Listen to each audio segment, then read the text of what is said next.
Welcome to Storytime at the Rubus, the Camp Reddaroo Takeover. Hey guys, welcome to this week's episode of Storytime at the Rubus.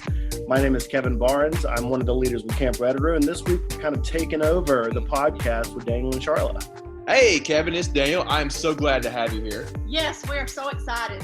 And this is Charla. Oh yeah, but I think people knew that already. So we have Kevin joining us on Zoom from Birmingham, Alabama tonight. What's going on in Birmingham lately? There's been a lot going on in Birmingham. They just had the SEC baseball tournament here down at the Hoover Met. I think Tennessee won. I'm not a big college baseball fan, but I think Tennessee won.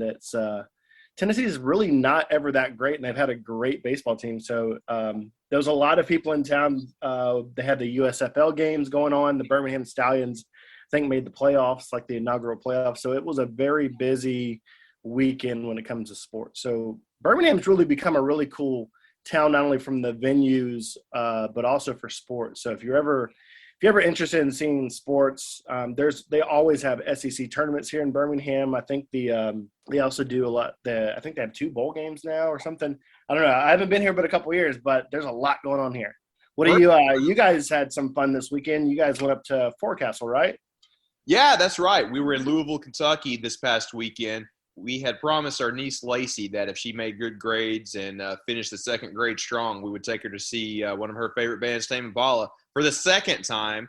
And I tell you what, that girl, she don't stop. So she's only 8 years old, and I'm always on the lookout for her getting cranky at a big thing like that. And the only time that she got cranky is when we weren't partying. Yes. She were getting mad that we were trying to chill. She was like, "No, I want to go back to EDM."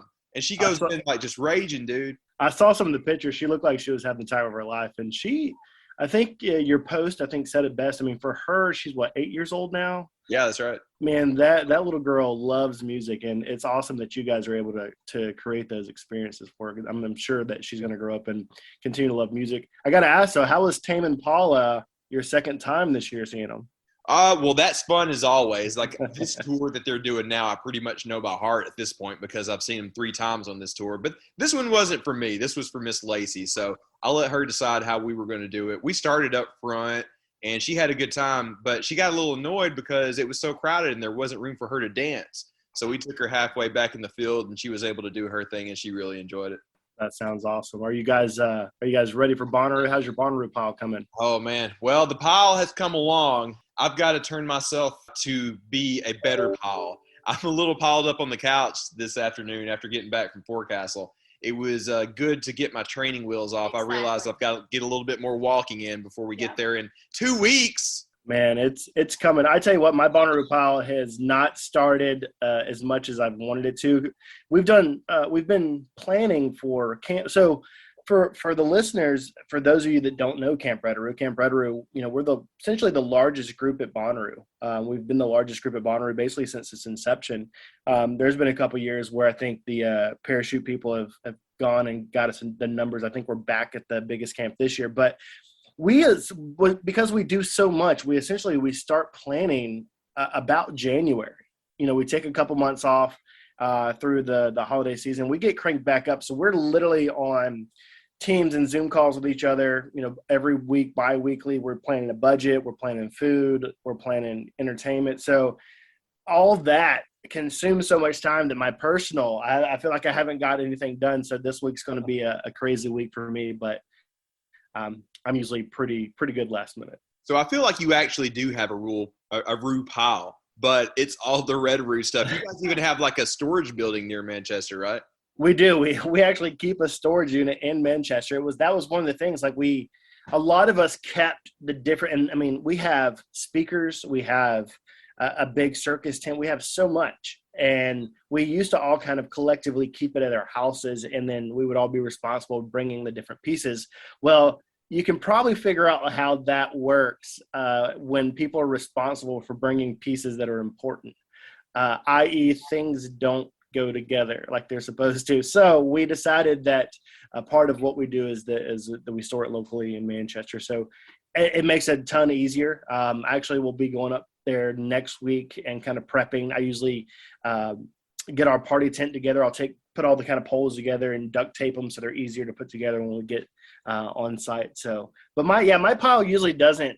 It's not that bad. I actually have a big kind of tote that I use for my wife and I, and we just kind of keep it in there. So now it's just kind of getting all the extra stuff that we're bringing this year. So I think I'll be fine. So what kind of planned events do you have for Reddaroo this year? Yeah, so Camp Reddaroo this year, we obviously have our annual, I think this year is the 7th annual craft beer exchange, which we're super excited about. It's become such a big thing over the past couple of years, and we're on the Bonnaroo official schedule in the new group plaza. So we have that, and then we have our 3rd collaboration beer this year that we're really excited about, Back to the Roocher. The Back to the Roocher, it was kind of it's kind of one of those projects that I took on this year, and I was really excited about it because it was kind of a labor of love, being that we missed the past couple of years. For those that haven't seen the label, you can go over to our Facebook page or come see it at the Craft Beer Exchange. But the label was I wanted to include the Bonnaroo community inside the label. So if you haven't seen the label art yet, you'll understand what we mean when you see it. It's got the Roo bus has kind of been transformed into a DeLorean. We have the Roo chute on there. We have some of the past arches. So it's a really, really cool label, and I'm really excited. Pontoon Brewery is going to be with us this year. We're going to be doing some fun things. And then we're just going to have some entertainment in camp. We're just our kind of regular stuff. We just kind of going to throw some pop-up parties, and we're just hoping that we are able to provide an experience this year that I think everybody's ready to. Coming back after missing a couple of years, we're trying to do it to where people have the absolute best experience. You keep hearing all the things about the numbers being low and stuff like that. We don't want our campers to think about the numbers. We just want them to have the absolute, whether it's your first year or if it's your 10th year, we want it to be the absolute best. And that's what we strive to do every year. And I know you guys do it as well. The numbers don't really matter for much as you guys, because I believe, have you hit the cap for Reddaroo for the number of group campers you can have? No, this year, we kind of capped ourselves in a way. We are just about 200 people. In years past, we were usually at about 300 to 350 in some years. So we kind of capped ourselves this year. Well, that's cool. That way you will be able to kind of serve everyone with all of your parties and lunches and dinners and everything. So you are at the cap. You don't have any more room for any other people to join Reddaroo this year? Yeah, no, Camp Reddaroo is closed. Actually, group camping itself closed about a week and a half ago, and they did that. Parking pass, the way they do group camping, parking pass is a little weird. It's a little bit different than the GA pass. For a group camp, we get 1 parking pass for every 3 campers registered. So they do a cutoff, and they always kind of wait till last minute to send our parking passes out. Yeah. And we, in return, have to then mail them out to everybody before they start their journey. So it gets a little stressful, but that's why we start planning things so much earlier, because we want to make sure that we're so in line with making sure things happen so we can kind of handle the last minute stuff. But yeah, Camp Reddaroo. If you haven't been to camp, I know we keep getting this question. I know that you guys, I don't think we've ever covered it on any podcast, but if you're not in group camping, if you're just in GA, you can come to group camping. You can come hang out in group camping. I know there's a lot of other groups that have stuff.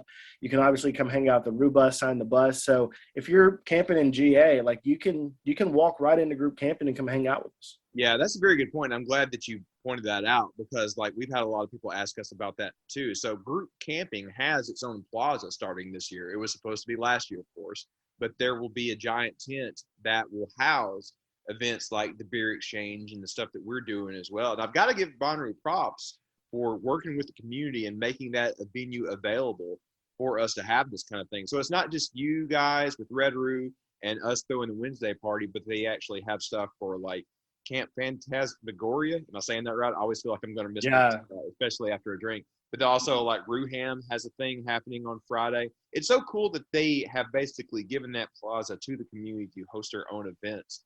And I think you guys with Reddaroo, we're kind of the precedent for that, because you have a lot of people show up for the beer exchange every time. Yeah, I'd like to take credit for it, but I mean, it's a collective unit, with you guys and with us and with the parachute people. It's those of us that have been at Bonnaroo for a long time. But you're right. It wasn't something that happened. And go back for some of the veterans that have been around before they kind of had the plazas. We going back when we did the Wednesday night party with you guys with repeat, that we were like the first kind of big kind of organized campground party before the plazas. And now we're starting to see all these program things. And I'd like to give a shout out to Jenna, who's our group coordinator for Bonnaroo. Yeah. They listened to us and they said, hey, you guys are capable of doing this. You guys are a part of this community and we're going to kind of help you. And coming to this year is kind of one of the first big years of really getting programmed for the different groups because this year last year was supposed to be the first year of the group plaza, but this year will be the official first year of the group plaza. And yeah, it's programmed by all the different groups. There's a lot of really cool stuff. I know Mitch is doing a late night talk show kind of thing. I'm super excited about that one. And then there's another thing that we haven't even announced yet that collectively some of the larger groups were doing something kind of collectively for our camps. I won't give it away yet. I think it hasn't been announced yet, but it's something that we've also been working on because we wanted the group camps to also do some stuff together. So that'll be some cool stuff coming down. And that's more the target audience for just the groups themselves. But for everybody else, Group Plaza, there's always going to be stuff going on there. And I think they have like the Galactic Giddy Up kind of theme there. So I think it's more of a kind of that Nashville Western theme, but a lot of the other programmed events, they're not necessarily under that theme. Yeah, I'm curious to see how that Galactic Giddy Up theme will work out. I am fully prepared for there to be some yee and some haw next to the bus all night. I have made my peace with that. Yeah, we I agree. I think they kind of took the Nashville theme from the Grove and they kind of moved it over to us. And I don't know how that can be kept in a longevity thing. Like how much can you do year after year under kind of that theme? But so we'll see how it goes. So one of the things that I'm, really excited about is that we are getting kind of some of that Bonnaroo kind of help doing a lot of things. So hopefully maybe in the next years, we'll be able to kind of completely program it ourselves. So we'll see how it goes. But I think a lot of it has to do with participation. So, hey, come to group camp and show that, we're a plaza that can have a lot of fun just like the rest of them. Exactly. I think finally now that we're able to do that this year, it's going to be a bit of a proof of concept. So I think if we have some successful events and have a big turnout for things like what you guys are doing with the beer exchange and what we're doing with Flip Turn on Wednesday, I think it will set that precedent so we can continue to grow on it each year. So yeah, very well said. Totally agree. Yeah, and with that being said, a couple of the things that I really wanted to touch base with now that we're kind of 2 weeks left as everybody's kind of thinking, one of the things that we haven't really talked about or hasn't really been covered for, we have a lot of veterans, but I think we have a lot of first years and people coming. So there's a lot of things when you come to a lot of these events and when you're in the crowds and stuff, there's kind of festival etiquette in a way. You guys want to talk about some festival etiquette? Yeah, let's set that up. You had mentioned that, and I think you got something planned out for us. So what would you define as some of the main rules for festival etiquette? So when I think festival etiquette, I don't think about, everybody has their own experience at festivals. So how you festival is your own way. But if everybody collectively, when you think, okay, so we think about the Bonnaroo Code, which is kind of the governing body, if you will, of Bonnaroo. But when you go to some of these plazas or you go to some of these shows, I feel like there's a lot of etiquette that people need to keep in mind. And I see a lot of it as I've kind of grown into this old grizzled veteran. I see a lot of these things happen, and I always see it's kind of first year kind of things. One of the things that kind of goes with the Bonnaroo Code is like, don't be that guy or girl. Mainly talking about like if there's a show happening or maybe there's a pop-up set happening at a plaza, like don't try to push your way all the way to the front. Like if you've gotten there late, that's on you. You got there late. Like the people that waited in line for the kind of the front of the stage, you're just going to make other people's experience bad because you are upsetting them by trying to nudge and push your way into room that's not there. That's kind of my number one thing. Do you guys agree? Yeah, Absolutely. We saw a little bit of that at Forecastle this past weekend. It's a city fest that doesn't necessarily have the same community vibe as Bonnaroo just because it isn't a place where people live for the better part of a week. So you get that same thing. I'm sure a lot of people have seen it where you have people come in the first song of a show claiming that they have some friends up front. They just need to push through to get to them. And everybody's like, come on, we've been here for like an hour. We ain't seen your friends. Yeah, it really does make other people's experiences bad. And I think a lot of people, because they're not trying to have a bad time or really don't want to say anything, and they're just trying to be nice. And really what you're doing, if you're that guy or girl that's doing it, you're kind of ruining somebody else's experience. So just kind of take that into account when, if you didn't get there, and you weren't waiting, like, don't push in front of other people. It really does irk other people, and they may not say anything, but you're really kind of ruining their time. One other thing to point out that people do with that is you'll see like a whole train of people linking arms, like up to a dozen people or whatever, like pushing through a show, kind of snaking their way through. And I don't think they realize that kind of like separates groups and like shoves people aside.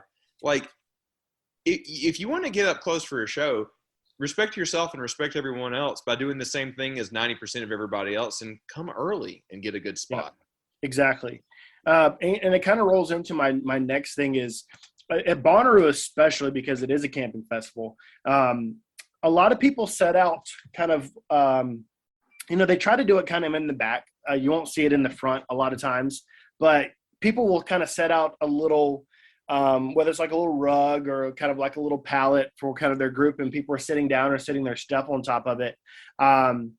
You don't want to walk on their stuff. Like, go around, don't try to jump over people, because a lot of people, they may be sitting down for a reason. Like myself personally, like I just had a back surgery in January, so standing up for a prolonged period of time, I need to sit down. So my group, we typically sit down like a little sheet or something. So don't jump over people or think that because you're trying to get to the front or push through that you can walk on their stuff. Like, it's just not. And again, people are usually pretty nice about it, but it really does ruin people's time. That's kind of my big two. I just kind of feel like we needed to touch on kind of some etiquette as we're getting back to festivals from being away so long. I got one other for you, and it's about totems. So everyone knows that I'm personally a big proponent of totems because, like, I love the art that it brings to a festival. I love seeing everyone's creativity. I love the jokes. I love seeing the crazy LED things that people can make. But there is some etiquette to remember when it comes to that. Like, if you are pretty much in front of the sound booth, you want to be really courteous to others and not have it up that often. Like, just for a moment or so during your favorite song, just to like pop off, so maybe you can see yourself in pictures and video later. Maybe for a moment so you can have your friends meet you. But you don't want to have that up the entire time if you're like kind of in front of the sound booth, because it is going to block the view of others. Like, if it's popping around a little bit, that's not a big deal. But if it's continuously there, then you probably want to consider bringing it down for the courtesy of others. Yeah. And that kind of brings it all together of, when you're at a festival, you're trying to have a great time, but other people are also trying to have a great time. So don't do things that are going to ruin other people's time. And it could be something small as not saying excuse me if you bump somebody or something like that. But just remember that, like, we're, especially at Bonnaroo, especially for us veterans and stuff, like we love this festival so much because of the typical good vibes that come. So if you're never been there, you kind of realize that the code that we have, it really is a true code. So, just kind of follow what everybody else is doing, and don't be that guy or gal. That's kind of the biggest one. For first timers, another piece that I would give them is make a great introduction for your camp neighbors and for your neighbors in line while you're waiting on a show. So, like, have little gifts to give them out. So, like, if you are arriving at your camp, have a beer or a good snack to introduce yourselves to your neighbors with. You're going to hit it off really well. And also, if you're waiting on a show, you're probably going to spend 45 minutes with whoever's next to you. Have something to give to them, just a little knick-knack just to give to them, or a story or something like that. Because you're probably going to be making friends with somebody that you're going to connect with Facebook on and continue to be friends for years afterwards. Yeah, 100%. Yeah. If somebody comes in camp, like, help them set up their stuff. Like, I love doing that on Wednesday. I usually will walk like the shakedown with a big group. And on the way, like, we'll see people like trying to put up their easy up, and we'll help them put up their easy up. So it's kind of that thing is like, it's going to be a great festival if you have that spirit in yourself of being helpful. I mean, to me, just talking to people, just introducing yourself to people, I mean, that makes all the difference in the world. Just being outgoing, just being introverted. Yeah. There's extrovert. I'm sorry. extroverted, yeah. There's a special vibe at Bonnaroo that you don't see at a lot of other festivals, where people are more than happy to make friends with literally everyone. Right. Not saying that you don't see that at a place like, what we just saw at Forecastle, but you just see way more of it at Roo. So Yeah, that's and I would really tell first timers, like, hey, really jump in the deep end of the pool and make as many friends as possible. Exactly. yeah, and on the backside of that, look out for people too. So look out for people that may not be having a good time. I remember even Okeechobee, like I saw this girl, she was like off, like as we were walking back to camp, she was off by herself, like over by the showers that were closed down. And she was kind of just sitting like off the pathway, just kind of by herself looking into the abyss. And I just walked over and just said, "Hey, are you okay?" And she said, "Oh yeah, I'm waiting on my friend." But she seemed really surprised that nobody else had probably checked on her. So when I had asked her, she seemed really surprised that somebody was just asking if she was okay. But that's kind of the thing at Bonnaroo, like you really want to look out for people. So even if they don't not necessarily are visibly having a bad time, but just looking out for one another is a big thing at Bonnaroo. I mean, that's literally why I came back to Bonnaroo after the first year. Yeah, you want to tell him real quick? I mean, I've told that story 1,000 times, but somebody asked me if I was okay. Charlotte knew. Yeah, Charlotte knew that was the place for her because people cared about one another. Yeah. I am a little concerned because we've been gone for 3 years now that some of that vibe might be gone. So that's one thing that I've been trying to push in our thing and on our podcast is like, hey, let's make sure that we keep that going. I want to make sure that the code continues as a thing, that the kind of courtesy and love that we've seen at Bonnaroo for 2 decades now continues to be a thing after this hiatus. We got 2 weeks. We'll still talk more about this, but everybody, please remember that there is something that really makes Roo special, and it is this kind of thing that we're talking about. Yeah. And, it kind of brings us to our next thing. We're the rest of the conversation that we're going to have today. We had a conversation with, David Bruce, who is I Am Bonnaroo. And one of the things that I love about David is in his shots, you can see the happiness of people at Bonnaroo. We talk about it in the conversation that you guys will hear, but we talk about how in these photos that he's taken, like you can see the raw emotion of people and they're having a great time with their friends and stuff like that. So the conversation that you guys are about to hear, you guys have met David, right? Oh, many times. We hung with him during the Jack White concert in Nashville about a month ago. I had a great night with him.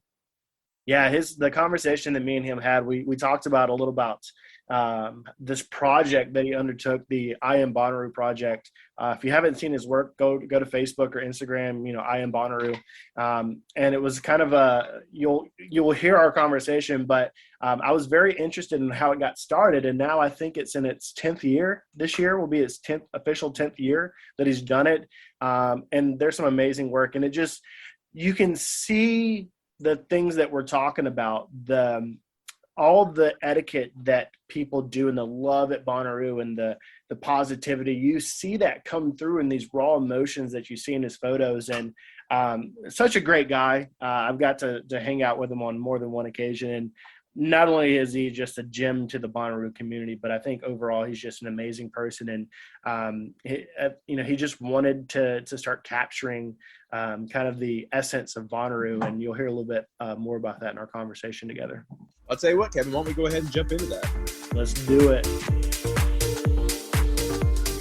All right. So we're here with the man, the myth, the legend himself, Mr. David Bruce. David, how you doing today, man? I'm doing very well. It's a pretty good intro there, my man. Well, there's the power of recording, or not recording, but editing. So I can put all the kind of the opening before. And I was like, well, this man is a legend. And for a lot of people, we'll kind of get into it a little bit. But I remember, just kind of give you a little bit of my brief kind of introduction to is I saw your project, obviously, before I met you. And I was like, man, this is such a cool thing. And I didn't know that you were not associated with Bonnaroo. And then I think it was the shot that you got of Ron from Rushu and Kyle, who was a part of our Camp Reddaroo. And I saw that shot after they had just came down from dancing on the stage with Nile Rodgers. And that's when I really was like, oh man, this guy's not a part of Bonnaroo. And they were super excited, obviously. So a lot of people, I think when they see your what you do and you don't know the person, you almost feel like the guy's a little bit of a myth and a legend somewhere. It's like a little unicorn like running around. Well, that's pretty cool. Yeah. Well, it's ironic real quick about that particular shot, and the story behind it is I was heading into up to the what stage, and it was sort of that golden hour, and I'm looking around for a possible photo op, and I saw Ron and Kyle, walking towards me, and I recognized him immediately, and I was thinking to myself, "Oh shit, that's Ron from the Roo shoot." And I didn't say anything to him. And as we're getting closer, he goes, "Hey, aren't you David from the I Am Bonnaroo project?" And I was like, "Yeah, definitely." And it kind of turned into one of those moments, and I snapped a few frames of them, directly after that, because they had just walked off the stage from, being invited up with Nile Rodgers to, dance. And obviously they were just, Yeah, living large, loving life. And I really just wanted to kind of capture that on film, that was such an awesome shot, because in that shot, you can see that kind of excitement. And photography is one of those, we were just talking a little bit before we started recording about just how, getting those shots and seeing that emotion. And that was one of the shots. I mean, many of your shots, you see that, and we'll talk a little bit more, but that was such a great shot, because you can almost feel the emotion that you can see it on their face. But Ron, yeah, he's kind of one of those unicorns too. He's kind of like a myth himself. Yeah, that was the first time I met him. I knew who he was. I knew his face. Obviously, I knew all about, the Roo shoot before they became the parachute people. And so it was as cool for me, I guess, as it was for him. So I was kind of surprised he even knew who I was. Yeah, well, let's talk a little bit about, let's kind of start with, who are you? For those that may have not met you, I'm sure a lot of people know your work. So you live in upstate New York, or in New York now. So where are you from? When was your first year at Bonnaroo? How'd you get involved? And then we'll kind of get into the project a little bit, but give us a little bit about the background on Mr. Bruce. Okay, well, where I'm from, there's a lot of dots to connect from where I'm from to my first Bonnaroo. So I won't bore you all with those details, but I was originally born in Vermont, and I lived and moved in 10 different states by the time I was, I graduated from high school.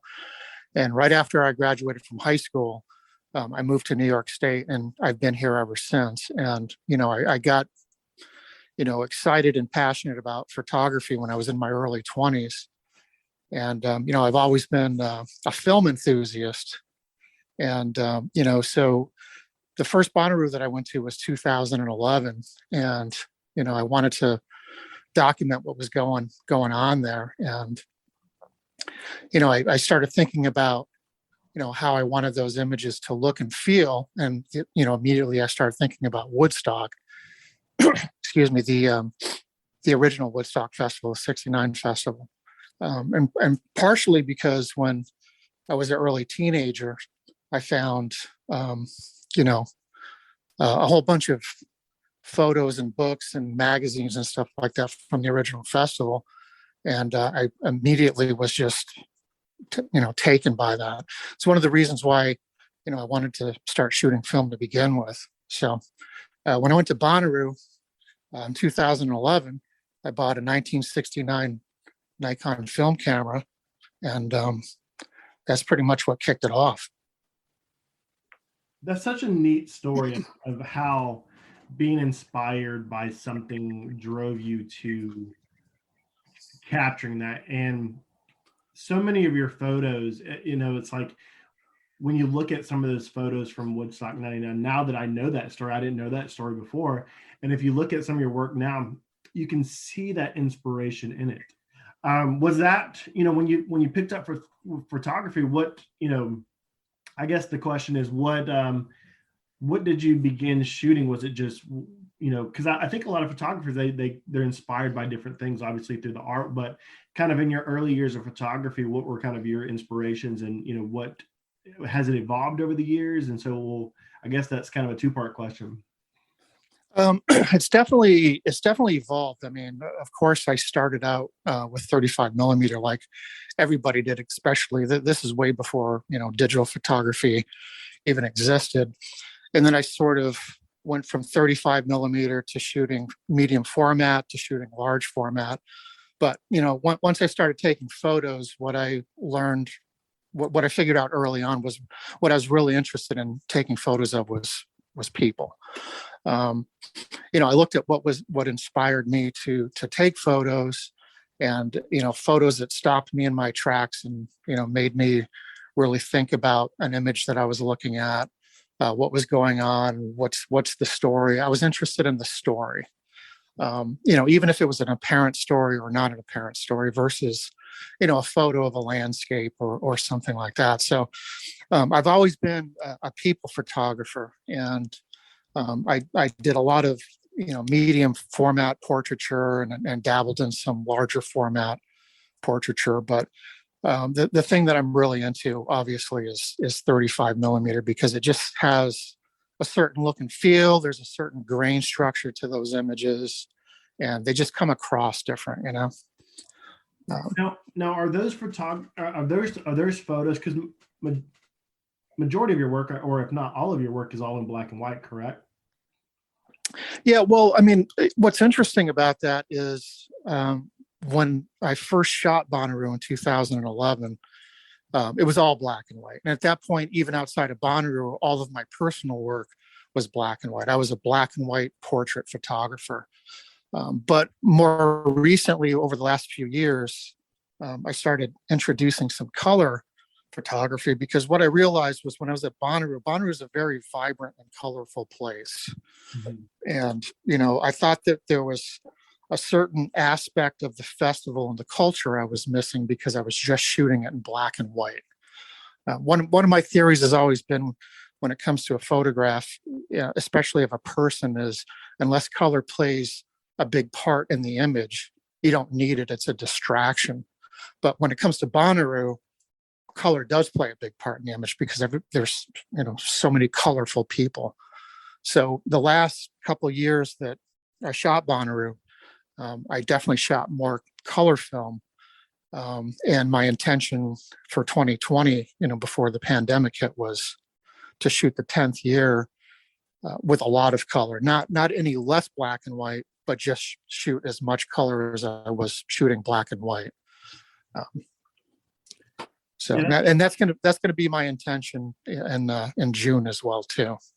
Black and white, for me personally, is almost like you can feel, if that makes, you can feel the color even though it's not there, because what the color trees are, and what right. Colors of of skin pigment and stuff like that. Because even in black and white, that's why I love your I Am Bonnaroo project, because even in black and white, you can feel, like I was talking about with the shot with Ron and Kyle, like you can feel, some of the color that's not there. And that's but you're right. Bonnaroo is such a vibrant, atmosphere, but even seeing it in black and white, it's like, I think what's cool about art is that's the emotion that art invokes, right?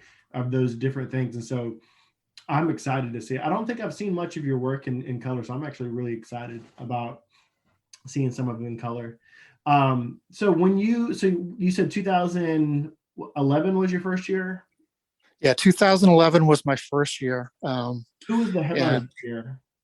The headliners for 2011, and I got to think about this because as I'm sure and everybody else that goes multiple years, they kind of start to blend. They all blend together. Yeah, but I remember the Black Keys were peaking, and they were a headliner in 2011.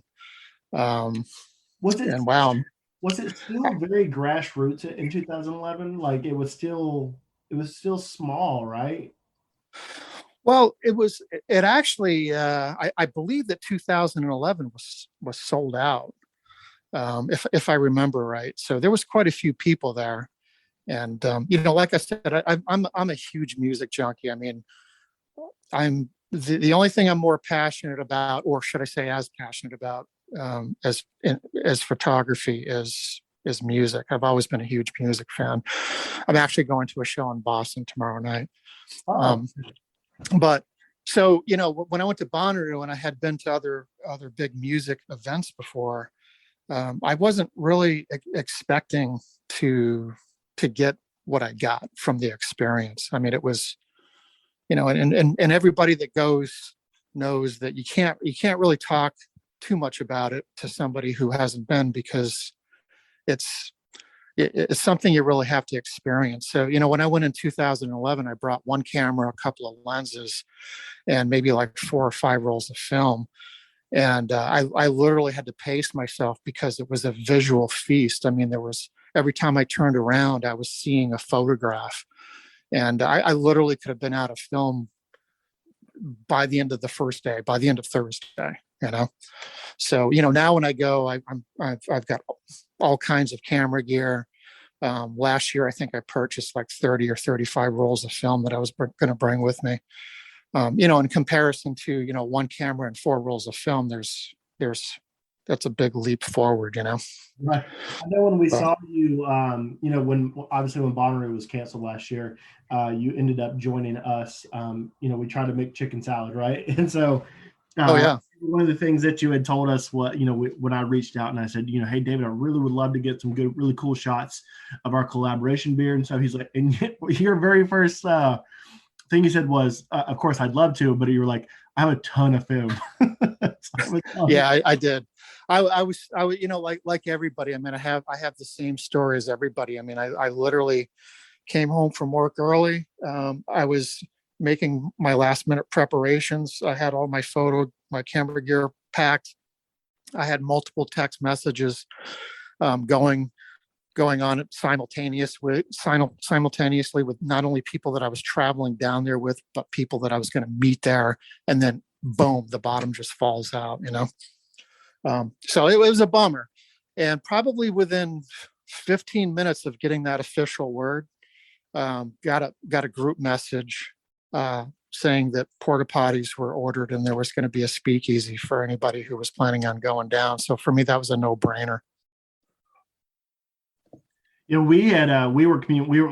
bunch of us were together, and we were kind of waiting for I had got a little bit of an inside word that they were contemplating canceling. And so we we were having some beers at Common John Brewery, and we had said, man, what if it does cancel? Because it's not looking good. The rain doesn't look like it's letting up. So it's a real big possibility. So we were like, too many of us have planned so hard to be here. A lot of people like yourself had traveled from a pretty long distance, and for people just have to turn around, it would be devastating. So that's when and I was thankful that we got to do something. It was such a fun weekend with, it was a smaller group, obviously. And, but we still got to be with each other. And I think that was more than anything, it being thrown together. That was what was special. And we got to get I love the shots that you took of us on the Roo bus. That was great.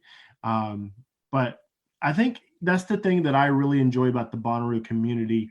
And one of the reasons why I wanted to have you on this podcast is we've been talking about on the story time with the Roo bus on the podcast, Daniel and Charlotte have really been highlighting different people inside the Bonnaroo community. And as we all continue to grow with Camp Reddaroo and the Roo shoot and the Roo bus and kind of these staples of it, I was like, David's such a big part of this. And I really got to know you a little bit better at the mini room, and just knowing, seeing what you do is kind of like, it's like the yearbook of Bonnaroo. That's the best way I can put it. And so I'm glad we got to. I love that, actually. It really is. It's like the yearbook of Bonnaroo. Yeah, I think that's great. So your project has hit a special milestone this year. Let's talk a little bit about that. So and then let's go back. I mean, we spoke a little bit about it, but let's talk about the project over the years. But you've hit a really cool milestone this year. Yeah, for sure. I mean, like I said, and I hate to talk too much about it because I did that for the last 3 years, and then even after the pandemic, who would have known it'd be Mother Nature that squashed the last Bonnaroo, But so yeah, I started out in 2011, loved it so much, wanted to return in 2012, and I did. Loved it even more in 2012. Took a lot more photos, and I said to myself at that point, maybe I should try to make a series out of this my wife was even like, you should do a series or something like that. And I'm like, yeah, maybe even if I could get 5 years. I said, think about that. What a great concept. I mean, if I could do this 5 consecutive years, then it's something. It's a body of work, and every year just kept getting better and better. And every year I just felt like I was, my stride was getting, longer, I guess, for a better way of putting it. And I just kept figuring out ways to do it a little bit bigger and a little bit better. In those early years, you said that, you're doing it 5 years. Like when you first kind of started, did you have kind of an end goal of what you were trying to accomplish? Was it just to document just for personal, or did you have this idea of like doing because I know some artists will create like a book, like a visual book. Was there an initial idea of what you wanted to do? Yeah. So after the first year, and I thought about making a body of work potentially up to 5 years. My end game at that point was just to have enough work in a series where I could put together an exhibit and just have an exhibit, a collection of photographs that I could show that I was really, proud of, just from the Bonnaroo series. And, I've got hundreds of those at this point, but to answer your question, I've actually exhibited that work a couple of times and a few times actually in a few different places. It's been featured in a couple of publications like Southern Tennessee Tourism did 2 fantastic spotlights on the project. Probably after, I don't know, the 6th or 7th year, I finally got somebody's attention at Bonnaroo, and they started sharing some of the photos in their social media posts. And it wasn't up to that point, by the way, that I actually got any kind of photo credentials to get my camera in there. I was kind of doing what a lot of people do is, looking at the guidelines for bringing camera gear into Centeroo, trying to stay within those guidelines, pushing the envelope a little bit, sneaking a little bit more film in there, an extra lens in there, just to try to get, the type of shots that I wanted. And then, I started getting media and photo wristbands, which kind of really opened the doors for me, Yeah, it's really weird. Like I've noticed as the years have evolved that especially like, the festivals that, Live Nation and so forth have the majority stakes in, they're very restrictive on, photography. And yeah, and maybe, I'm not sure if that comes from the artist, maybe they, or the festival itself just doesn't want other. yeah. You would think that they would encourage, people to want to capture things, but I don't know, maybe from a perspective, they're thinking that people are going to take shots and sell it on their own and them not get credit for it. That's the only thing I can think of. I don't know if you have any insight to that. I don't have any insight, but I would genuinely love to know. I think it might be a 2-part thing. I mean, I've never really been interested in shooting the live bands on stage. I mean, when I get photo credentials that get me into the pit, that's truly where I want to be. But I very rarely, take photos of the bands performing when I'm in the pit. I've got other photographers around me that do that, and they do that extremely well. But what I'm interested in is just, capturing people on the rail. Some of my best photos at Bonnaroo are of people on the rail, just absolutely living at the top of their life. That's what I want to get on film. I want to catch raw moments. I want emotion. I want that exactly. So that's why it's important to me to get the photo wristbands to have that kind of access. I think some of my most favorite photos, and I'm looking through a few of them now on your Instagram. Some of my most favorite ones that you shoot are always the ones that people don't know that you're shooting. Yes. People that are sleeping in Centeroo, or in a hammock together in the Grove. Some people that are trying to catch some shade inside of Centeroo. But those photos, as you had said about kind of the Woodstock inspiration, that's kind of how I think. Yeah. I mean, I have a lot of great photos I've taken with people standing there with their crew, sort of smiling for the camera. I love those photos, but they don't have the same life or energy. They're just not as real as the photos that you just described, and that's my ultimate goal. I mean, I want to catch people relaxing and chilling in the shade, and then I want to catch people on the rail, sweating, screaming, crying, which I've gotten all of that before because it's such a contrast of, what happens at the festival. And, both of those photos are very real. They're just real moments in a completely different context, Right. Yeah. It's such a, we, I love, like you said, I love the photos where, the people are posing, and you have a lot of where, you have, friends that are being silly, and, some that are really with the costumes. I know some of the ones that you've taken of Brooklyn from like the Roo shoot, and some of the ones from the Roo bus, or Brooklyn from the Roo bus. I'm sorry, not the Roo shoot. Those are great. Yeah. They're kind of planned. Yeah. Like you said, they're real fun. But I think all of the ones that I've gone through, I really enjoy the ones of, people just snuggled up together sleeping, or just, catch, or like, some that they're just, you can just tell they're exhausted from the festival. And like you said, that, seeing the ones of the sweat pouring on the rails, and then seeing the ones where they're in the shade sleeping, like it's such a contrast, but it tells the story of a 4-day festival. Sure. Absolutely. Yeah. It's just, I love real moments. It doesn't matter exactly. It doesn't have to be something extreme, as long as it's a real moment and I can capture that on film, it's going to come across as an image that's interesting to look at one way or the other, How many photos do you think, and this may be a really hard question, but how many photos do you think that you have in, okay, so 9 years, this year's going to be your 10 year, right? Total photos do you believe that you have from the start to finish?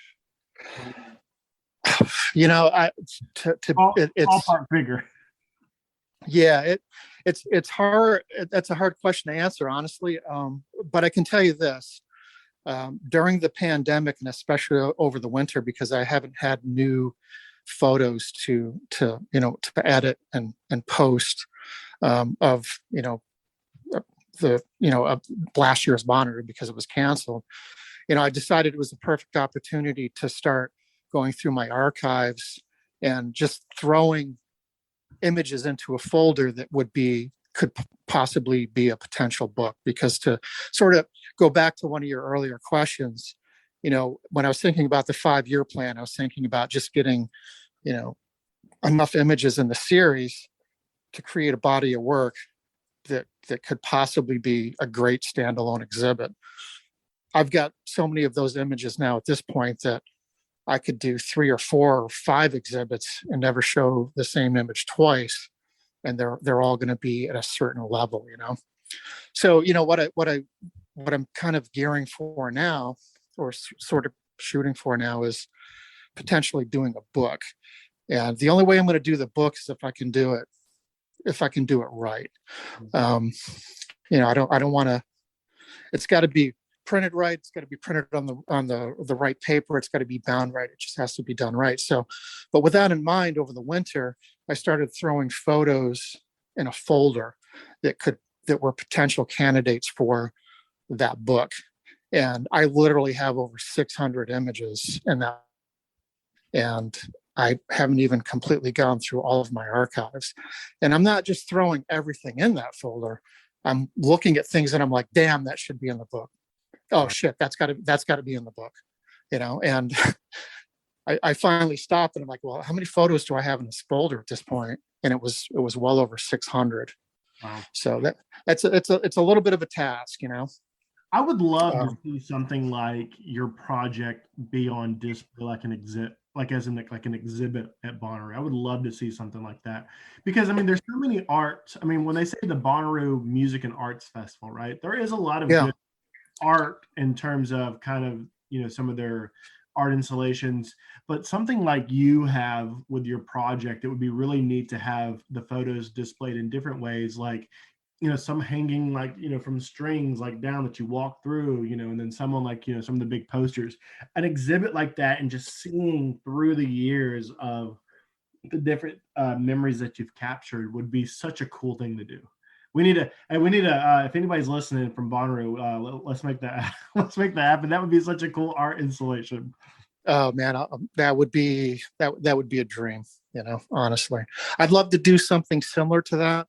I'd love to do it in a well-trafficked area and possibly just have like a huge white space with a dry erase marker or a Sharpie, and just, with a note, just asking people to write anything that comes to their mind about that photo. It could be anything. It could be a word, it could be a sentence. It could have absolutely nothing to do with that photo or what they think of it.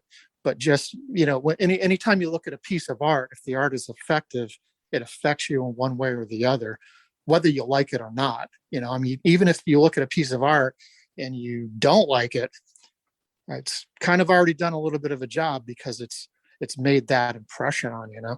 Yeah. So I'd be kind of interested to see. What I'd love to do. You just mentioned someday possibly having some sort of an installation of the photos from the project at Bonnaroo. That would be, a definite dream.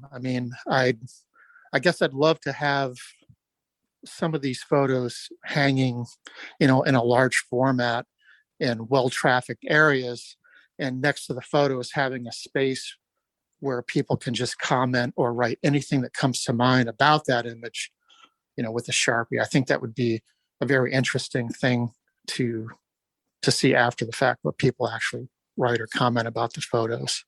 Even if they like it, it doesn't even have to be anything that relevant about the image specifically. It'd be cool to see it like on like the like those big concrete dividers that they have at Bonnaroo, like where people put the mural, almost something like that, because it kind of reminds me of what I want to do before I die, setup that they had there for many years, and then it like that'd be a cool thing. I don't know, maybe we can get something at Camp Reddaroo or something, or group camping. We can try to do something, because I really do think, for those that have not seen your project, it really is a super inspiring project, and not only just from the Bonnaroo perspective, but just people. And one of the things, not to get too far off track, but I was looking at there was a photographer that had taken some of the early images of the Russian invasion in Ukraine, and there were some black and white photos that were taken inside of one of the, I think, the subways that where some people were taking coverage. But it was the only photographer. She's a pretty well-known, I guess, world-renowned photographer, but she had taken some really, really amazing images. But that, it just reminds, I think sometimes we as people need to just be reminded of how good humanity is. Yeah, for sure. So that's why I think something like that at Bonnaroo, for people that have not been before, somebody new seeing the past, being, this is like the 10-year for you and 20-year for Bonnaroo officially, seeing kind of the evolution of the festival in a really cool light. That's why I was thinking, like when I said yearbook, that's kind of the way that I think of your project in a lot of ways. It's almost like a Bonnaroo yearbook, where every year, I know that you post on the Camp Reddaroo Facebook page almost daily or every other day, and it's almost like seeing like this day in history kind of thing. That's kind of how I think about it, and it's such a reminder of just seeing kind of as you mentioned about seeing the photo and the emotion that it evokes, and seeing you can tell in some of the photos some of the background of the age of the festival, and so that's why I always kind of see it as a yearbook. So man, I'd love to see an art. We need to talk offline, and maybe we can try to get something to Camp Reddaroo, being it's the 20-year anniversary and the 10-year I Am Bonnaroo. So yeah, it could be. We wrapping up, and one of the things that I wanted to ask you was, for those that would want to get into photography, as we kind of talked about before we started rolling, what are some things that you suggest? Because, maybe somebody, I know I've been very inspired by your images, and I know that others may have been too. If somebody wants to start to get into that kind of photography, where would you suggest they start? And maybe, I know you talked about a little bit about gear earlier, but what would you suggest people do in terms of wanting to get started in doing something like this?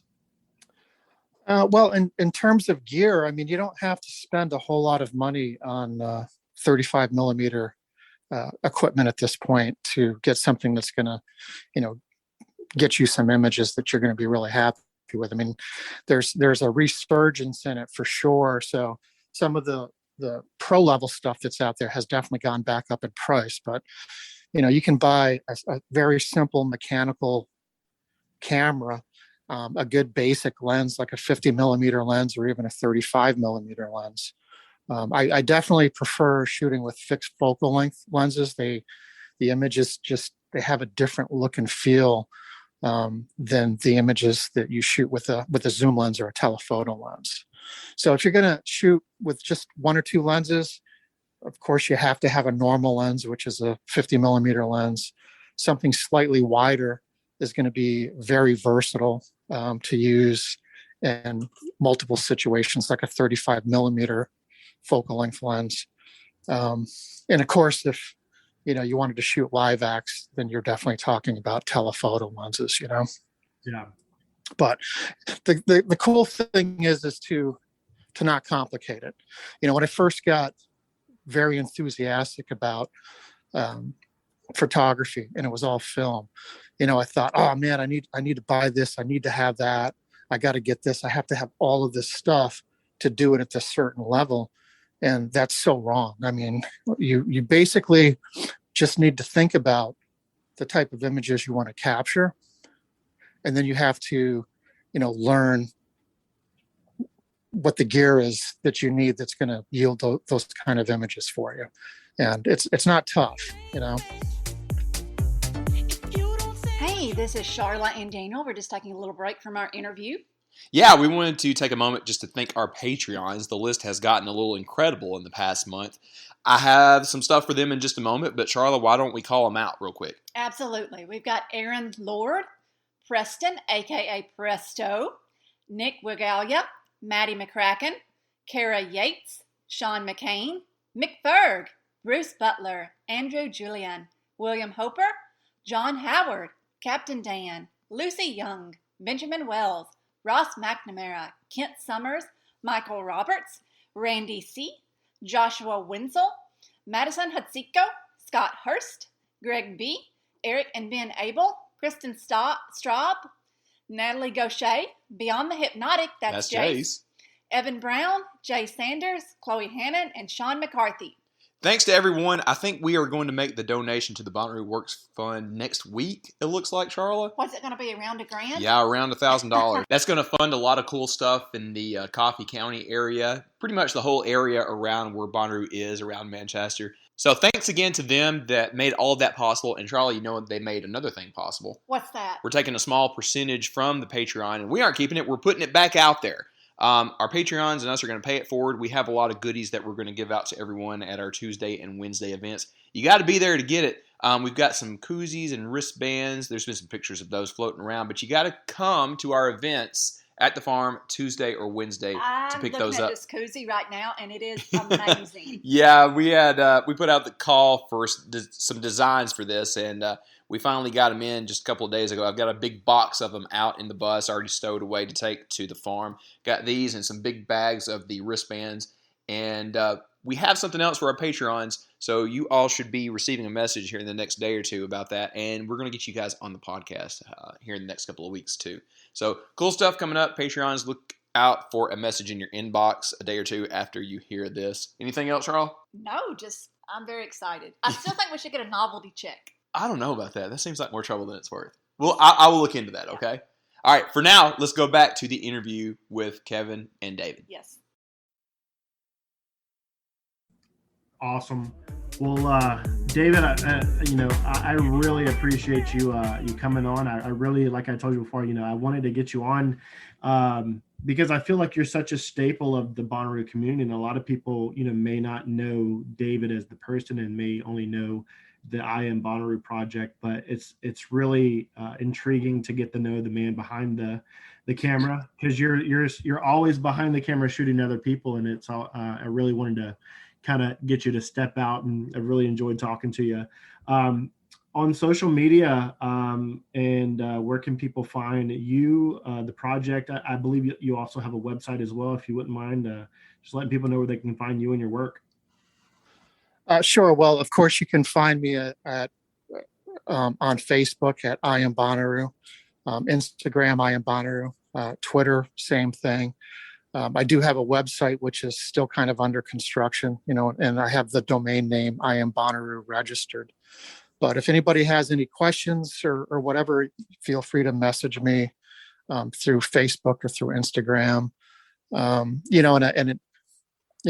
love the fact that I can still keep posting images that I've already posted maybe 5 or 6 years ago on social media platforms, and have people see them recently for the first time. I know that a lot of people are just now still seeing the work. And the one thing that I really love is posting a photo of somebody who I never even got their first name, and then somebody recognizes them in one of the groups and tags them, and then it starts this whole conversation. And for me, that's a win. I think that's just fascinating, especially, if I repost an image that I shot 8 years ago and somebody says, "Oh my God, that's so-and-so," and they tag them, love it. Absolutely love that. It's a funny story that you say that, because I had sort of the same situation happen. So I have a Bonnaroo tattoo, and it's a Billy Joel reel. It was in 2015. I got it after 2015, but it was painted on one of the concrete barriers, and I saw it on the barrier, and it's a Billy Joel lyric. And one of the things that I did is, when I posted it on my Facebook or on my Instagram, somebody had tagged the person that had painted it on the wall. And it Wow. said, "This is the time to remember, because it will not last forever." And it's in kind of a watercolor. It's the top of it's in a blue color. The letterings, "This is the time to remember," is in a blue color. And then the bottom part is a darker color with the Bonnaroo O's, the logo. And the reason why it was that way is because it was printed like that on an orange background and stuff. So I got that. And then somebody saw it on Instagram, and they tagged her in the photo, and we had this real fun conversation about it. And I was like, oh my God, it was amazing. Because in 2015, that was kind of my story in the Bonnaroo. It was one of those things where, I was, had a successful job, was just getting out of the military. I had a successful job, but I felt like my life was very routine, and I needed something. And one of my friends from Camp Reddaroo, that I actually grew up with, she invited me to my first Bonnaroo, and I remember walking down and seeing that graffiti art. And I love graffiti art; it's one of the coolest forms of art. And I had no expectation. Right? I remember saying that when we first started, like, when you went to your first Bonnaroo, you have no idea what to expect. You have no way to prepare, because you don't know what to prepare for. And Yeah. I remember being really underprepared, like most newbies are in that very first year. And it was really hot, and I was kind of suffering a little bit. And I looked up and I saw this, and it said, "This is the time to remember, because it will not last forever." And I just remember that really resonated with me. And I kind of took that not only to heart for the rest of that festival, but kind of coming out of that, and made some changes in my life, and really started to enjoy things a lot more. And so I got to have that conversation with her, although it wasn't, authentic to her. It's a lyric, but she had painted it, and so we just had a really fun conversation about how that in itself, and the art that she did, really changed me and my life. And that's what I really think your project does, as well, as you were talking about how people see it, and just seeing those images of the festival. So keep doing what you're doing, brother. I love what you're doing. I know it inspires me, so I'm sure it inspires a lot more people. So I really appreciate you coming on and having a conversation with us.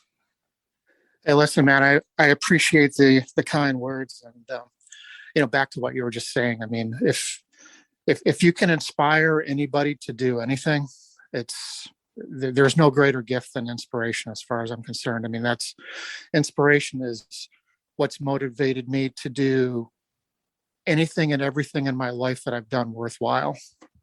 So yeah, thank you. I appreciate that. And the other thing is too, is I'd really like to thank everybody who pays attention to the project, comments on the project, lets me know that they're, not sick of me still posting the same images that I posted from 2015 of the project. I really appreciate it.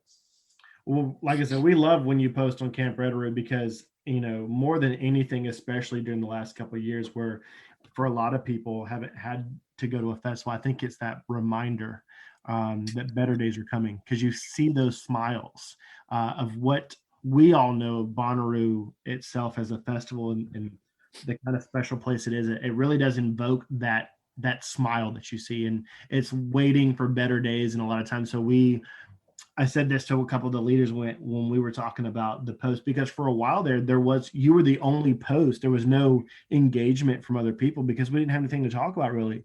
There's been no festival for 2 years at that point in time, but seeing the smiles posted, it just reminds you of what you're looking forward to. So I agree. I think a lot of people would say the same thing, that I have no problem with you posted on our stuff, because I think it's like a time capsule. It really is. It really brings you back. And I'm so excited we're down to like under 65 days or so now, just about 2 months away. And I can't wait to see those smiles in person. I got to go to Okeechobee, which kind of brought me back to festival life, but I can't wait to be back on the Bonnaroo grounds.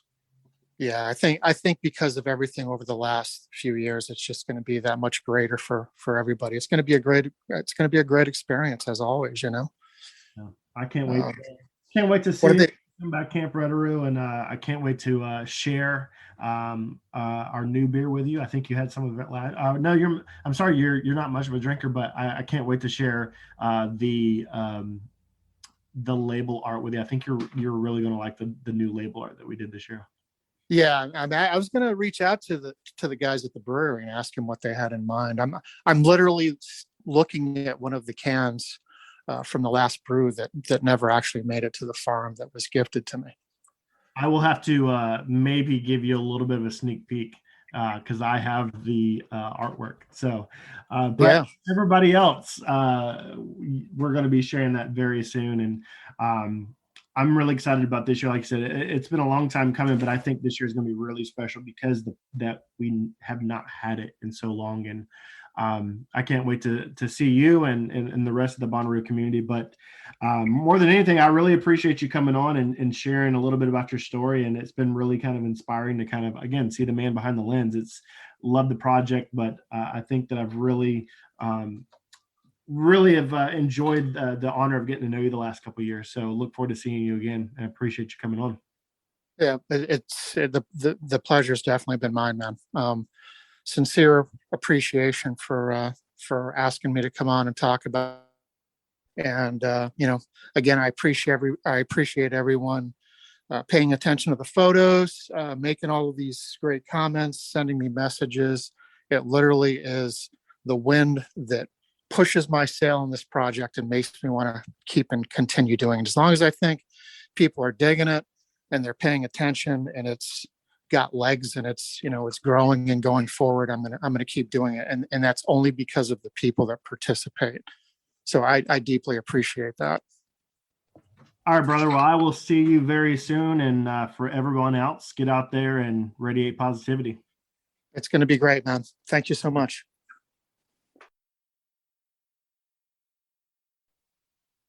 All right, guys, this is Kevin Barnes with Camp Reddaroo back. Man, what a great conversation with David. Such a great guy. It was such a pleasure to talk with him, just learning a lot about his background and the I Am Bonnaroo project. And I can't wait to see him again this year. I think, as we kind of touched on in the opening about just kind of the raw emotions and being gone for 2 years, I think we're going to see a lot of emotions. I know I'm probably going to be emotional. How about you guys? Exactly. And you're right that that's one of the best things that David captures. I've talked to him about that before as well. And, he gets a photo pass and everything, and he goes into the pit for these big shows. But when he goes in there, he isn't pointing his camera on stage. He's pointing it the other way at the crowd. And I feel like those are the better shots. We have Japanese Breakfast coming in this year, and he was at that show last time, and he has a photo of a girl that was in the crowd at that show on his wall in his house because it was one of his favorites. It's one of my favorites too, where she's just like overcome with emotion. That's something that you don't see from a lot of other photographers. And I don't think you would see that from many other festivals either. And I love him to death because he gets it. He knows that like the bands on the poster aren't necessarily the headliners at Roo. It's like these crazy, interesting people that go. Right. Yeah, you kind of started tugging on my heartstrings a little bit by saying that, because that was kind of what we talked about of how special this festival is, and for a lot of us, for myself, and I think even the winners of your contest said it's kind of the same thing. I was going through a weird part of my life, and Bonnaroo kind of changed the trajectory that I was going on. I wasn't going through anything necessarily bad, but I was just kind of in that routine of going to work, coming home, just kind of that routine life. And Bonnaroo opened my eyes to a lot of things differently, and it was really the people. And what David does, like you said, it kind of captures, you always see the photos of the artists on stage, and everybody talks about the top lines and who was there and what was the great, sets of all time. But the photos that he has taken over the past 10 years, you see people just having the best time of their lives. Yeah, that's just something you're not going to see anywhere else. Kevin, your story is very similar to mine and Charlotte's. Like, we kind of feel bummed out a little bit that we wasted most of our 20s. Like, Charlotte, we talked about this a lot. It wasn't until we went to our first Roo that we realized, like, oh, we can be doing this kind of thing. Right. These kind of people can be our friends. And it really, like, I don't want to say did a 180 for us, but it certainly put us in a much more positive trajectory ever since then for almost a decade. Definitely going in a completely different direction until I found Bonnaroo. Yeah, and I don't think it takes a festival for people to get that, but I think it takes people opening up their heart, right, and being kind of that yes man, if you will. A lot of people they get so used to in a routine saying, oh, festival's not for me. I'm not a hippie. I'm not a Woodstock kind of person. Blah blah blah. You don't have to be. You don't have to be. And, you don't even have to like all the music there. That's why I always hear one of my biggest things about people and the lineups. There's so much discussion of the lineups. And this year is one of those for me where there's a lot of amazing people in the lineup that I want to see. But there's a lot of not that I don't have any interest to see. But it did not change me buying a ticket when the tickets dropped, because it's a lot more than the music is kind of the soundtrack of the weekend. Exactly. I know that sounds very cliche, but it really just becomes the soundtrack of the weekend, the experience. And for those that need something in their lives, I recommend just kind of taking that leap of faith and going and finding something through the weekend, whether it's just a walk by on a stage or going to Where in the Woods or just going in one of the campground parties and just immerse yourself. Don't be afraid of being judged. Don't be afraid of this is not my thing. Hey, trust me, at Camp Reddaroo with 200, 300 people, we have everybody from a doctor. We have people that are in law enforcement. We have people that are cooks. We have people that work in fast food restaurants. We have everybody from every walk of life. And it doesn't matter what you do. You really, I say 4 days, but in the 6 days, essentially, it's a time to kind of immerse yourself in an alternate reality. It really is. And so I encourage anybody, whether it's your 10th year or your first year, immerse yourself, to get lost, really, truly get lost down the rabbit hole. They had an ad up in East Nashville a couple of years ago where it said, lose yourself to find yourself. Mm-hmm. And I know it's kind of like a meanie aspirational phrase, but man, if it ain't true. Right. Yeah, for 100%. And, as I've been going through this lineup, I was like, man, there's a lot of shows I want to see, but I'm glad that I'm at a point I've been going so long now that I know that the lineup's not everything to me. And I'm glad that in 2015, somebody extended their hand and said, hey, come to Bonnaroo with me. And it changed my life. I actually have a Bonnaroo tattoo. It says, this is the time to remember because it will not last forever. It sounds, and I don't want to be a downer by no means, but, we only get one shot at this silly thing we call life. I think, there's a lot of people, if you haven't gotten to that point in your life where you need to take that leap of faith, like, this is the time to do it. Don't wait till tomorrow. Tomorrow's really not promised. Whatever you believe in, just, immerse yourself in everything, not just Bonnaroo, but Bonnaroo is a great opportunity. A festival like Bonnaroo is a great opportunity to just go out and just be yourself, be your true self, or find your true self. Exactly. I tell a lot of younger people, I've told Brooklyn this a couple of times, something that always runs through my mind is the old Latin phrase that was made famous in Dead Poets Society. Carpe diem basically says seize the day because tomorrow's not guaranteed, or as the younger people would call it, YOLO. YOLO, seize the carp. Seize the carp.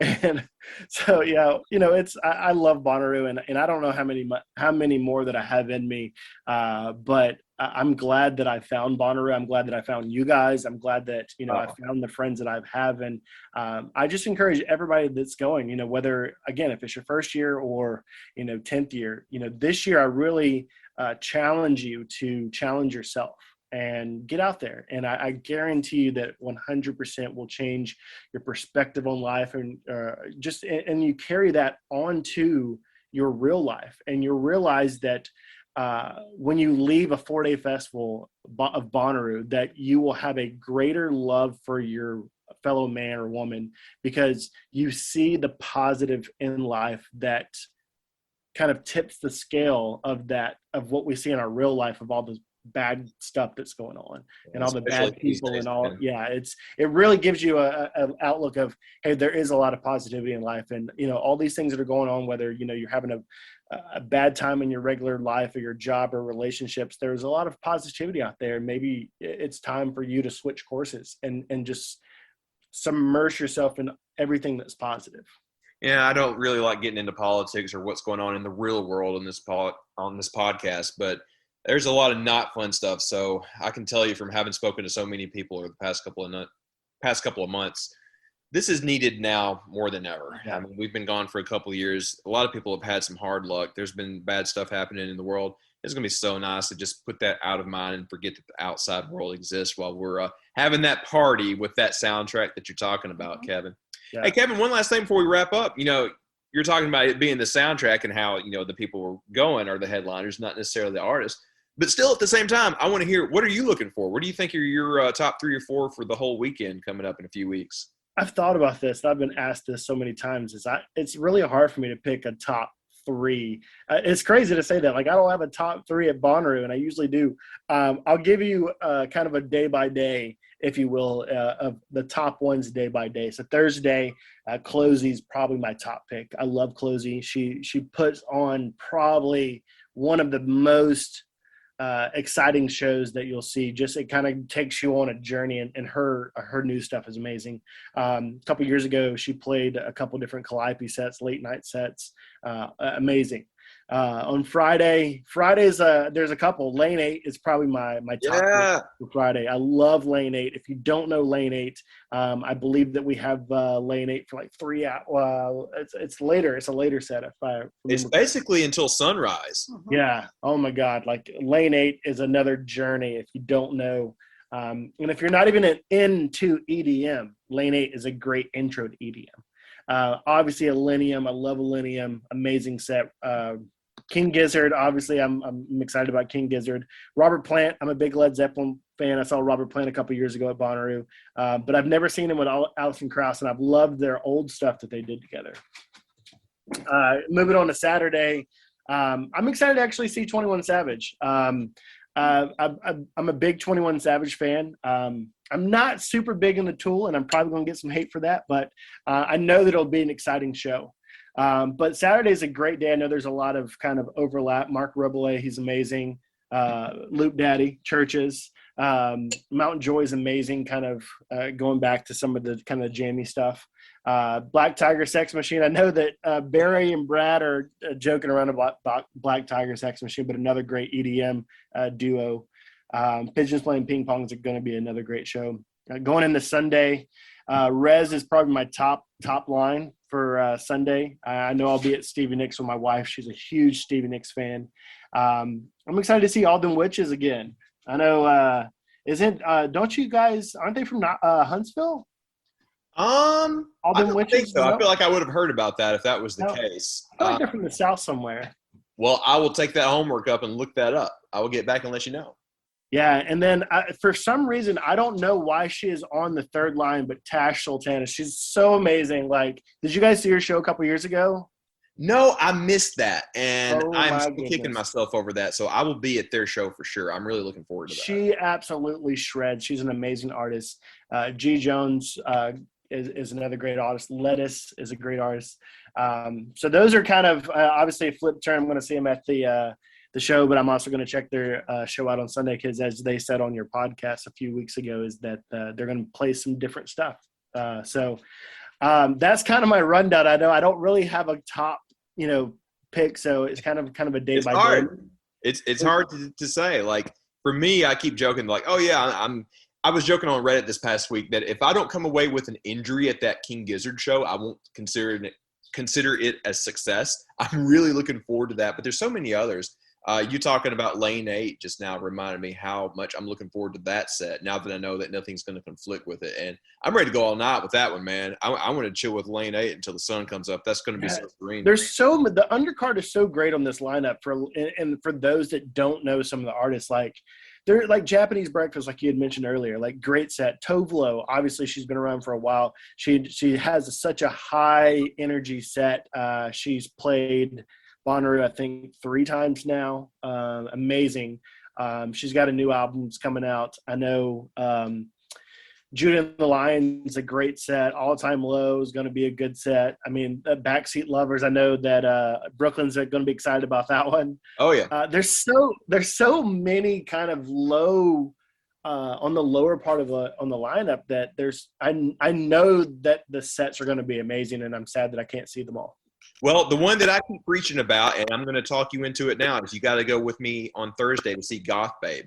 I have just fallen in love with them over the past year or so. I saw him down at Oakley, and it was an amazing show. But I can't wait to see him with the energy of Bonnaroo. Like, it's going to be a little bit different. Yeah. I'm ready to ride that wave on Thursday, man. I can't wait. Another great show on Thursday, too, for Andy Frasco and the UN. Andy is an amazing artist.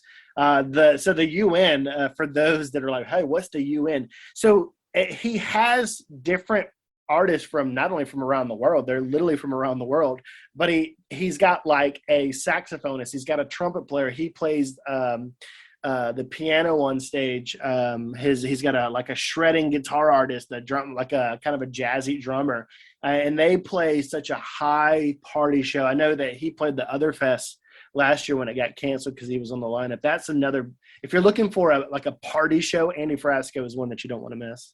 They're fun. They improvise a lot. I remember when we saw them at that Other Fest show, they were doing a lot of playing around with the audience.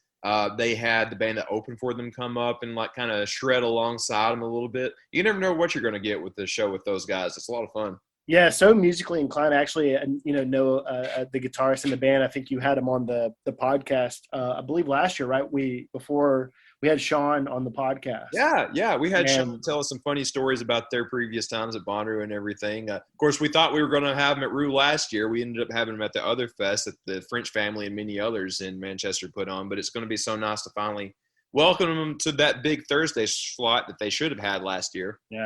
Yeah, hopefully, with 2 weeks to go, if people haven't dug into some of these, artists that we've talking about in the lower lines, there's a lot of them in the lower lines that I don't think should be on the lower lines. Denzel Curry, obviously people may know Denzel Curry from the Glass Animals feature for Tokyo Drifting. There's some great artists on the lower lines that people often think the lower lines, they're not as big as artists or not as a big show. But with 2 weeks ago, if you haven't got into the lower artists, I encourage you to do so. There's a lot of really good music. I'm going to be kind of everywhere, trying to catch as much as I can. Typically, it's going to be really hard. Me and my wife were just talking about Ty Verde's playing a 3:00 set, and I'm like, I don't never like to go out into the sun but I know that's a set. He's got a couple of those little poppy songs that are popular. Real quick, shout out to Denzel Curry that you just mentioned a moment ago, because he has a song called Ricky. So my totem's going to have to make an appearance at that. Yeah, a lot of good stuff. Flume just dropped a new album. Even the Chicks. The Chicks have been around for a long time. I mean, I'm curious to see how that comes across to the Bonnaroo crowd. I know there's a lot of art, a lot of people that, because they're so close to Nashville, they're kind of into that kind of country poppy stuff. So I'm excited. I'm getting more excited as we're getting closer, as I've been riding in the car a lot lately and listening to some of the kind of the lower card. And I haven't checked out Goth Babe, so I'm going to have to check that out since you mentioned that. Yeah, I can't recommend them enough. And, you mentioned the Chicks. I think they're going to go over very well. I feel like they're going to have a similar set and time as Sheryl Crow did a few years ago, and she went over tremendously. I think the Chicks are going to see a more enthusiastic crowd than they've seen in a long time. Yeah. I'm excited too. We kind of mentioned in the opening, but the plazas, there's a lot of fun stuff in the plaza with the late night programming at Where in the Woods with like Nightmare playing. I know that Dylan Francis is going to be playing. So I think there's a lot of good stuff going out there. So as we kind of touched on a little bit earlier, as we're wrapping up here, is, immerse yourself. Do not be afraid to immerse yourself, even if you're just walking by. I was really excited to see Ludacris. He's not going to be there anymore. I know. So, we'll get Luda back. He had to go film a Fast and Furious movie instead of go hang out with us at Bonnaroo. I guess we'll have to forgive him and expect him back next time. Immerse yourself, guys. Don't be afraid to just walk away from something that you're really excited to see and kind of go over to something, because if you're a big fan of one of your artists, like I love Porter Robinson. I really love Porter Robinson. Same. It's a show that typically makes me get in my feels, and I may not be at that point, at the festival to be in my feels. So I may, even though I've seen him a few times and I love him, he's an amazing producer. I want to go walk over and see something else. So don't be afraid to do that. So I know that's my kind of that's my advice as we're wrapping up here is, immerse yourself in the festival. Don't be afraid to walk away from something to go see something new. Well, exactly. And on that point, I would encourage everybody to immerse themselves by going to visit Camp Reddaroo, especially perhaps during the beer exchange or some of the other fun stuff that you guys have going on. I think there's a reason that the Rubus and Reddaroo have become BFFs over the years. Like, we kind of have the same outlook on what Bonnaroo is, as evidenced by the talk that we've had today. Love you guys to death. I love everything that you do for our community, not just with the beer exchange, but with just carrying the torch the rest of the year, passing it on to new Bonnaroovians, keeping things like the code going. Some of the stuff you were talking about today. I love you guys to death because of that kind of thing. And I'm so happy that we're going to be neighbors this year, basically, with the bus being next door to you guys instead of like a 10-minute walk away. Ooh, I'm ready to have a blast with y'all. Yeah, and one thing that I will say, I typically become kind of the mouthpiece of Camp Reddaroo, but there is a special group of about 10 of us that have been doing this together for about 5 to 6 years now together. And then obviously we replace some and lose some as people start to, have babies and stuff like that. But it's not just me. Camp Reddaroo is a group of there's a group of leaders that, and much like yourselves, we do this, everything that we do with the parties that we throw and everything that we try to do. Like you said, it's not only for the Bonnaroo community, but, these people are doing it on their vacations too. You guys throw your parties and we put so much planning into a lot of this, and it's all on our own vacations as we're also there trying to experience Bonnaroo in itself. So I got to give a shout out to the rest of the Camp Reddaroo leaders. But yeah, come visit us at the Beer Exchange on Friday morning, 11 a.m. at the Group Plaza. It's going to be an awesome time. We'll have an artist playing, and then we have Pontoon Brewing there with our new beer. And if you get there early enough, we have a limited supply of the Back to the Roocher beers. I know the cans are always a big kind of commodity to try to get one of, so you'll have to come early before they run out, because it's going to be on a first come first serve basis. Good deal. Please save me and Charlotte. I can't wait to try that one. You guys at Pontoon have done an amazing job with those beers. Like, absolutely. And listen, I'm going to be objective with this one. I still feel like my favorite flavor was the first one, the one that had the trippy Rufus on it, like from 4 years ago, whatever it was. Time all melds together now. Well, I guess I should probably indulge this. If you were a big fan of that first one, then I think you'll love this one as much because we actually reproduced that same first one, kind of being a tea flavor with the boulderberry tea. We just changed it from a blueberry to more of like a pineapple. So it's like it's still a Berliner. It's a pineapple, lemon, boulderberry tea, and vanilla. So that's the flavor profile. So if you love that one, I think you'll love this one because we too loved that first one and we kind of wanted to reproduce it. We just did it with pineapple this time. Ooh, keep talking dirty to me, my man. So I can't wait to see you guys soon. Good deal. Well, Kevin, thank you so much. I still have a little bit of post-road trip brain right now, so I'm glad that you were here to host for us this week and tell us everything about what's happening at Reddaroo, but also that talk with David. I really appreciate that. We love him to death, so any chance to talk with him is one that I will take. So, Kevin, thanks again. Can't wait to see you here in just 2 weeks, man. What day are you rolling in? We're going to be there Tuesday. Oh, I'm going to be there Tuesday too. Tuesday and again for the long haul. So, and just a small plug, go check us out on Instagram and Twitter at Camp Reddaroo. And then make sure to go and check out I Am Bonnaroo on Instagram and at Facebook to check out David Bruce's work. Absolutely. Well, Kevin, thanks again. Charlotte, anything else from you? I can't think of anything. She's got it. All right. I got one more thing to say. Go for it. Get out there and radiate positivity. Woo! See y'all in a few weeks. See you guys.